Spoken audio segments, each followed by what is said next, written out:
His brain was split in half, but he was still alive. Based on chilling true cases of split-brain patients, he opened his eyes. Everything was silent, familiar, normal, except nothing would ever be the same again. Because hours earlier, his brain, the very center of who he was, had been split in half. Not damaged, not removed, just separated. The right side of his brain no longer spoke to the left. The two halves since united were now strangers. The man in the mirror looked the same, but now there were two of him. In the early 1960s, a handful of patients underwent one of the most radical brain surgeries in medical history. They were not insane. They weren't part of some twisted experiment. They were desperate prisoners inside their own bodies, suffering from extreme epilepsy. Seizures would erupt without warning, violent electrical storms inside the brain that spread from one hemisphere to the other, shaking them to the core.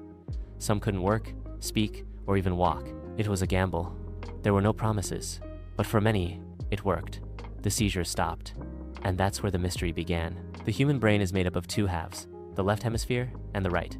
Each half controls the opposite side of the body, and each half processes information differently. The left side is the rational thinker, language, logic, math, speaking. The right side is the artist, emotion, creativity, visual, spatial awareness. Neuroscientists Michael Gazzaniga and Sperry asked, what happens to consciousness when you split it? To find out, they began testing a man we'll call WJ, one of the earliest and most well-known split-brain patients. He acted normal until they showed him an image only his right brain could see. He couldn't say what it was, but when asked to reach for it with his left hand, he picked the right object. Every time. He couldn't speak it, but part of him knew. Two minds, in one skull. Two parts of the same man, each with its own awareness, its own reality. One woman found her left hand undoing everything her right hand did, buttoning and unbuttoning a shirt, turning lights on, then off. One man tried to hug his wife, while the other hand tried to hit her. It's not me, he said. It's the hand. But it was him, just not the part that could talk. In one experiment, the patient's right brain was shown a scary image, like a car crash or a snake, but the left brain wasn't shown anything.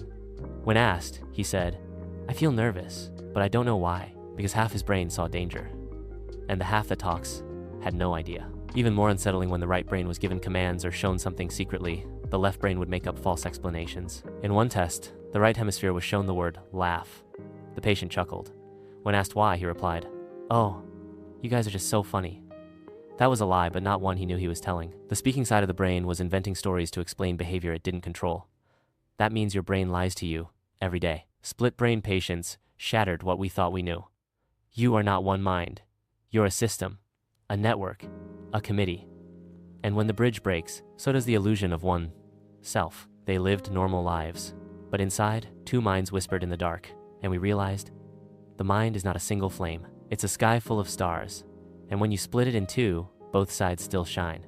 Inspired by the real-life cases of WJ, VP, and others studied by Sperry and Michael Gazzaniga, their stories changed how we understand the mind forever. Like, share, and subscribe MysterySphere for more mysteries of the mind. And do tell in the comment section on which topic you want your next video.